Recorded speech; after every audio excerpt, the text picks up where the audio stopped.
Morning Date.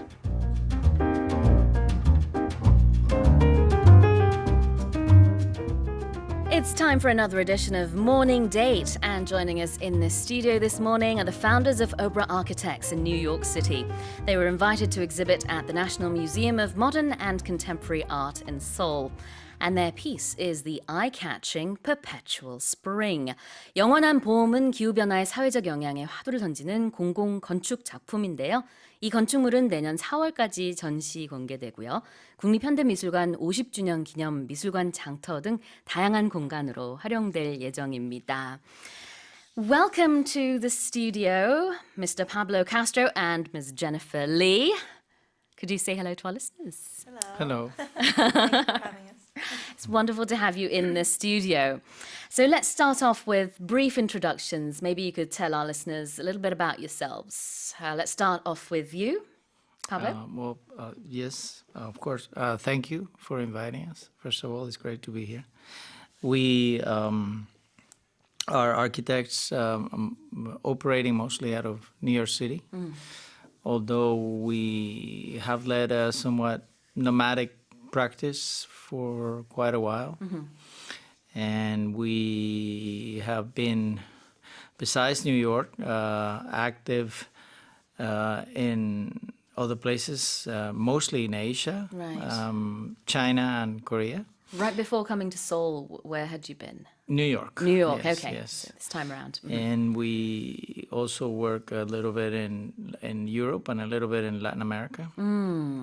But the only other place where we have a base besides New York is Seoul. Ah, I see. So, and Jennifer's been teaching at Hanyejong and the National University for the Arts in Seoul for quite a while. And so I guess in a way that means as Korea is our second home. Yeah. Yes. 뉴욕시티를 베이스로 두고 있지만 유목민처럼 많은 나라, 많은 대륙을 오가고 있다라는 설명도 해주셨고요. 세컨드 베이스로는 이제 서울을 두고 있다라는 설명까지 해주셨습니다. How about you, Jennifer? As you mentioned, I've been teaching at Hanyejong, Yeah. Korea National University of the Arts. My parents actually emigrated to America in early 60s, Oh, I mid see. 60s actually. So I was just so happy to have this chance to come back and spend some time here. Right. Could you come a little bit closer to the mic Sure. so we can hear your lovely Sure. voice? It's fantastic.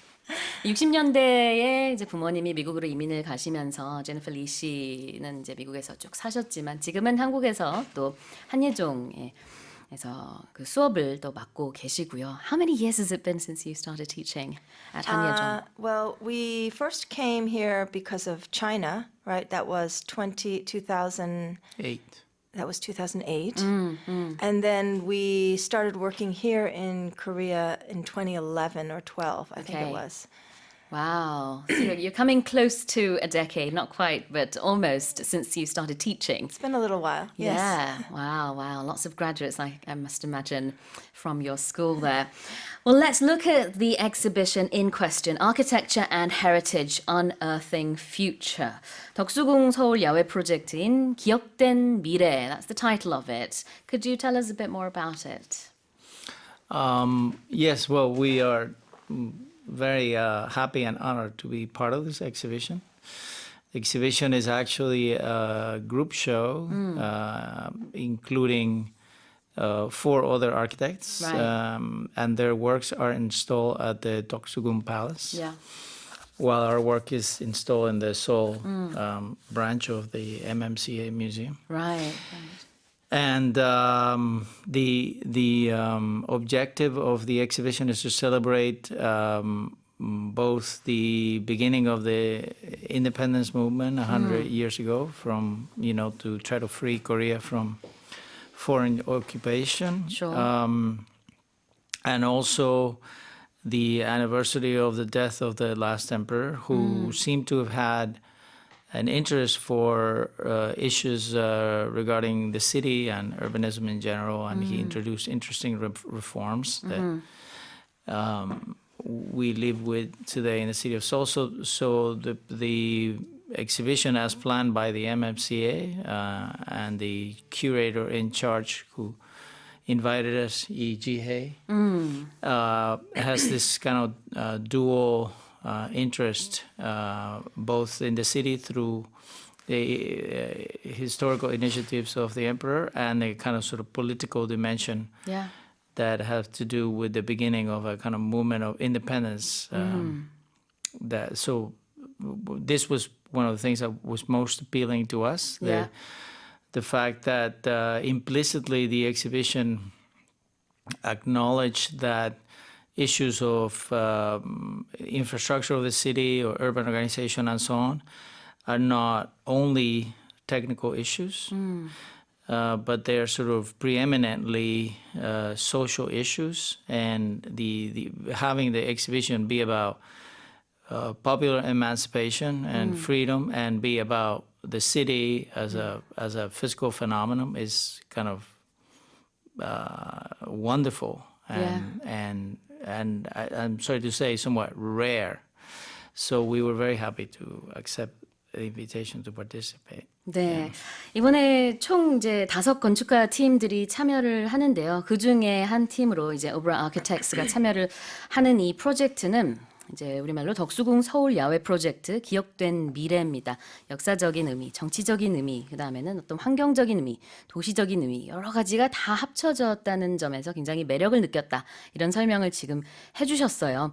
특히나 이제 올해는 고종황제 서거 그리고 3.1운동 100주년이라는 그런 특별한 해이기도 하고 이제 미래를 또 앞으로 바라보는다는 의미에서 과거와 미래 중간 지점에 있다라는 얘기도 언뜻 해주셨고요. 국립현대미술관의 50주년이기도 합니다. It all coincides also with the MMCA's 50th anniversary too. So many things to commemorate this year.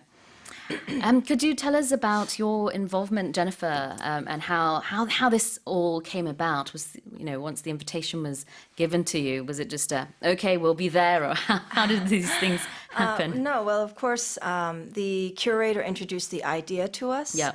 So we spent a little time, of course, contemplating, and we were excited to participate. To be honest with you, at first the original location was going to be in Gwanghwamun. I see. Which so we explored that for a little while, but it was just an interesting thing to think about the entire area, the importance of the historical importance of the whole area surrounding Gyeongbok Palace. So that was an interesting beginning. We eventually decided upon utilizing the madang at the museum, and quite important to the concept of, as Pablo was mentioning before, is the idea that it's an open space, an open public space, connected to the museum. So it's really a wonderful opportunity to open to the museum experience to the public. That's quite important to us. Yes, and earlier on, as I was preparing for today's interview, I visited your social media site and your website as well. I've seen pictures and video posts. It's a very unique looking, what would you call it, installation, building that you have there. How did the idea of this, in terms of the aesthetics, come about?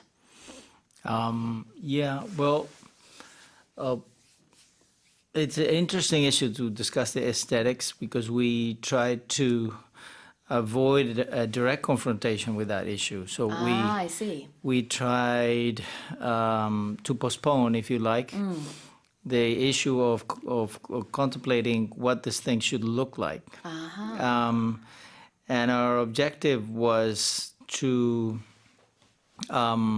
instead of inevitably the thing would have to have that confrontation with aesthetics because it would have to be an object. But what we thought was important was to think not so much what the object looked like, but what the object did. And in that right, and in that sense, we thought that we could reference the issue of thinking about the city by contemplating the obstacles that exist in the city that keep people from moving freely. So basically, the city is a part of a sort of larger organizational system that sets up things to have two different kind of registers, if you like, the register of use and the register of exchange. So in the city, the register of exchange, in other words, the legal system that determines and defends the rights of private property, generates a kind of network of impossibilities for people to move through the city. So you have public space and then you have private space. And we thought that was interesting if we wanted to address both the city, as we said before, and as you pointed out, the celebration of the 50 years of the museum and the political issue of popular emancipation was to find a project that would allow people to symbolically and very humbly transcend some of those limitations to their freedom of movement and action in the city by giving them access to the museum, not only as viewers, as spectators or the public, but as active participants. So this is how the idea came about originally of creating a kind of zone of exception within something that is traditionally accessible only with some under the rule of certain strict conditions, and then allowing people to use that in a more freely and relaxed way. 네, 지금 그 Perpetual Spring, 영원한 봄이라는 이름의 오브라 설치 작품에 대해서 설명을 해주셨는데요. 사실 그 외형적인 모습에 저는 처음에 굉장히 끌렸습니다. 그래서 제가 어떻게 해서 이런 모습을 생각하게 되셨나요? 라는 질문을 드렸더니 좀 우문이었던 것 같아요. 왜냐하면 지금 파블로 선생님께서 사실은 이제 외형적인 것은 우리 전시 작품, 이 설치 작품에서 가장 마지막에 고려했던 것이다. 제일 중요한 것은 그것이 의미하는 것이다 라고 얘기를 해주셨는데, 특히 서울 같은 경우에는 이렇게 사유지 그리고 이제 뭐 공유지 이런 것들이 다 구별이 많이 되어 있어서 특히나 박물관이라든지 이 경우에는 국립현대미술관 아무나 사용할 수 있는 것은 아니잖아요. 그런데 그런 중개 역할, 중간 매체 역할을 좀 하고 싶었다라고 설명을 해주셨습니다. 그래서 이 Perpetual Spring Pavilion은 누구나 사용할 수 있는 오픈 스페이스입니다. 평상시에는 아주 특정 인물들만 쓸 수 있는 그 공간을 이 설치 작품을 통해서 누구든지 사용할 수 있게끔 한다는 데에서 큰 의미를 뒀다라는 설명을 해주셨고요. I think we should take a bit of a song break, and when we come back, we'll talk more about the pavilion and your works. 자, 그러면 노래 한 곡 듣고 와서 얘기를 더 많이 나눠보도록 하겠습니다. Here's Ava Max, So Am I. You're listening to Morning Special. This is our morning date on this Saturday, October 5th. And joining us today in the studio are architects Jennifer Lee and Pablo Castro. Now, earlier on before the song break, we spoke about the pavilion, Perpetual Spring. And Jennifer, if you'd like to maybe add a few words to that. Sure. I just wanted to sort of summarize that the project is a demonstration. It's a public platform, both simultaneously virtual and physical. And it's intended to, as we mentioned before, be public, open to the public. Right. In terms of its physical manifestation, I think that what it ended up becoming is a moment of bringing together issues of the city, our environment, our climate, obviously, and our earth, kind of our future, and the future of our citizens, of the people of this earth. So it's really intended to attract the community to participate. Right. It's very important to us. So not only is it, we call it the climate correcting machine. That is its subtitle. Yeah. And we intentionally want it to become a platform that people will gradually use more and more and more from now until April 2020. Right. It's an active platform. We also have a whole concept about how people can participate. Yeah. Which maybe. 일단은 그 부제가 이 패빌리언의 부제가요. Climate Correcting Machine이라고 해서 기후를 바로잡는 기계다라는 이제 부제를 붙이셨는데 실제로 보면은 여러분도 이제 뭐 직접 가셔서 보시겠지만 창문이 이렇게 볼록볼록하게 귀엽게 돼 있고요. 그 안에는 이제 초록의 뭐 식물들도 들어 있고 그래서 기후와 관련돼 있을 것이라는 것을 그냥 단번에 유추할 수 있습니다. You said, of course, that there's a virtual side to it as well. What would that be? There's a website. I see, okay. www.perpetualspring.org, which is the it's the location, the platform whereby people can have access to sign up Right. in an ever-growing calendar of events so that they will not only know what will be happening in the next 7 months, but also where they might participate. There's a lot of time in museum hours, Sunday through Thursday, 9 to 6, and Fridays and Saturdays from 10 to 9. That might have been 10 to 6, I'm sorry. I see. Yeah, to be open to the public. And what sort of events do you have there? I know a few days ago you had a live music performance at the venue as well. It was fantastic. It was Marché, which is a farmer's market, a wonderful organization. They are active in the city. They're really a beautiful group. And we have already the interest and potential contributions of a variety of groups, including Global Green Growth Institute, Green Drinks, Green Drink Seoul, yes. Alex Taekwang Lee will be organizing talks on such varied subjects as post-media and climate change, very interesting. And we also look forward, CJ Foundation will be holding indie band and jazz concerts. But also, equally importantly, we hope that all people, everybody feels welcome to participate. So I've had some poets tell me they would like to join, some dramatists, an opera singer even. Wow. The groups don't have to be so formal. Okay, I see. It's open. 자, 그래서 이 영원한 봄이라는 제목의 설치 작품이라고는 하지만 사실은 거기서 어떤 무대라고도 볼 수 있을 것 같아요. 음악 콘서트부터 해서 뭐 연설, 시 낭송, 굉장히 다양한 프로젝트들의 무대가 될 곳이다. 이렇게 설명을 해주셨습니다. So from now until April, people are free to sign up for this. And how do you do that? You go to the website and...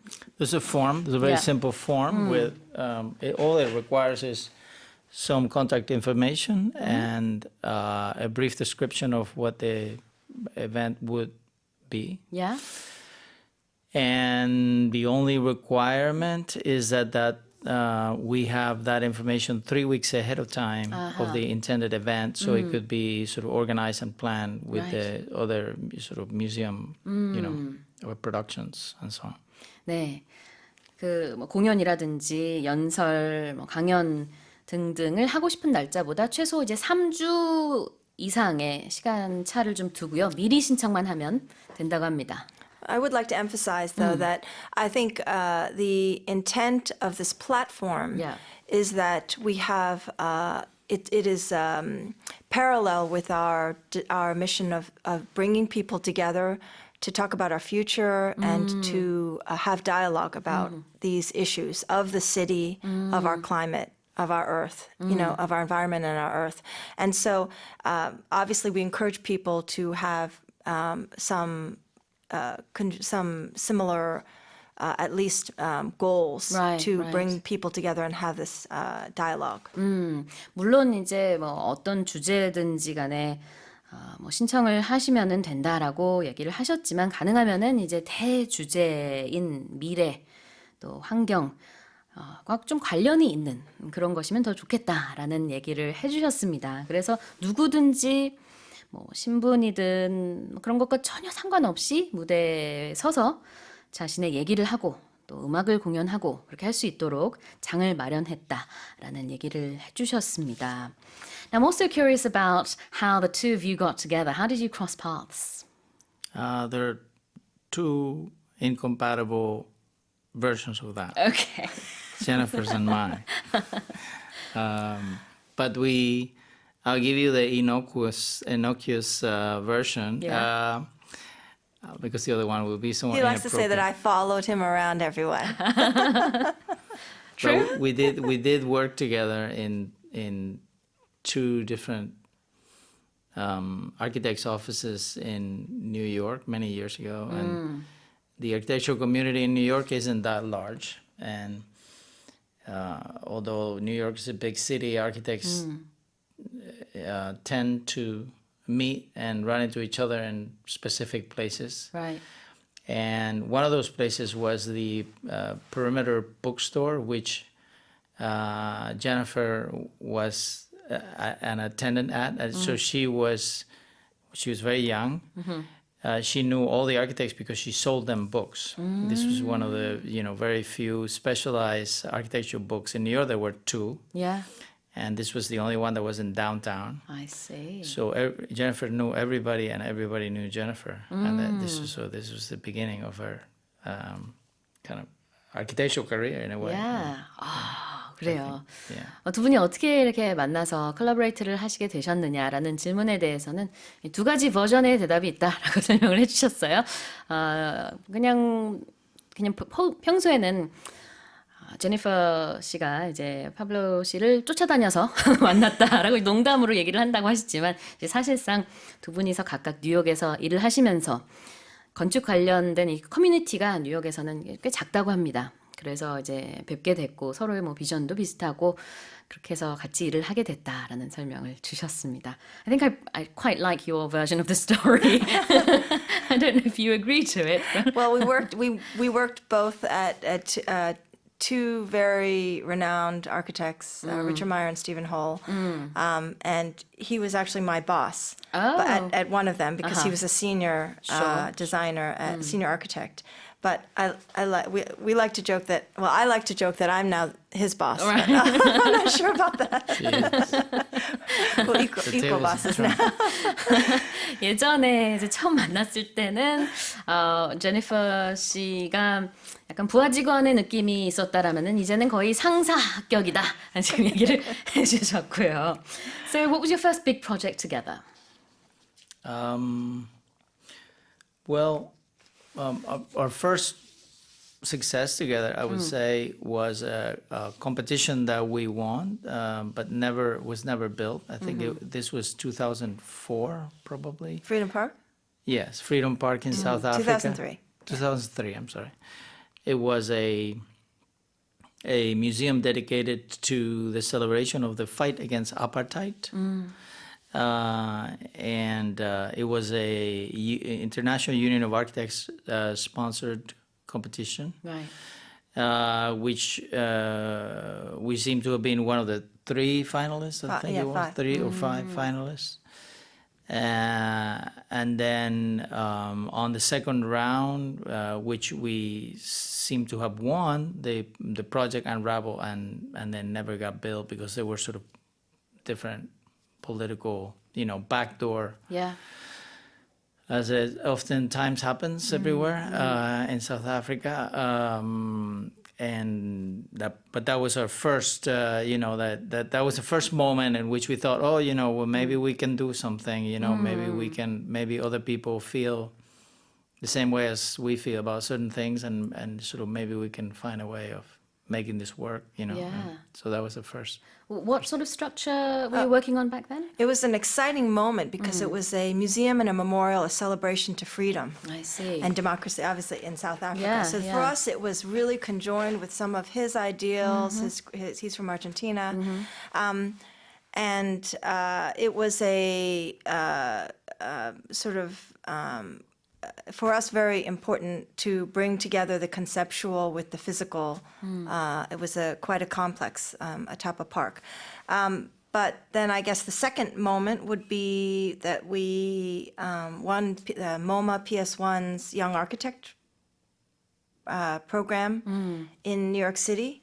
And that was an installation, an outdoor installation, whereby we created a structure, a passive sort of cooling structure, Right. a celebration of art, architecture, and music that filled the courtyard at the PS1 Contemporary Art Center in Long Island City as a backdrop for this warm-up parties that they hold in New York City every weekend. So thousands of people would come to this party, and our structure was the sort of event space for it, pavilion, actually, in a way. 그 예전에 같이 일하셨던 작품들도 이번과 마찬가지로 이렇게 다른 사람들이 사용을 할 수 있는 그런 공공의 장소를 만드셨다는 설명을 해주셨고요. 뭐 남아프리카부터 시작해서 미국의 롱아일랜드까지 다양한 프로젝트를 같이 해주셨군요. Well, that's it. That's all the time, unfortunately, we have today for the interview. Thank you so much, Jennifer and Pablo, for your time. Thank you. It's a pleasure. I wish you all the best, and I'd like to urge our listeners to go and check it out. It's open until April. 네, 오늘 인터뷰는 여기까지 하도록 하겠습니다.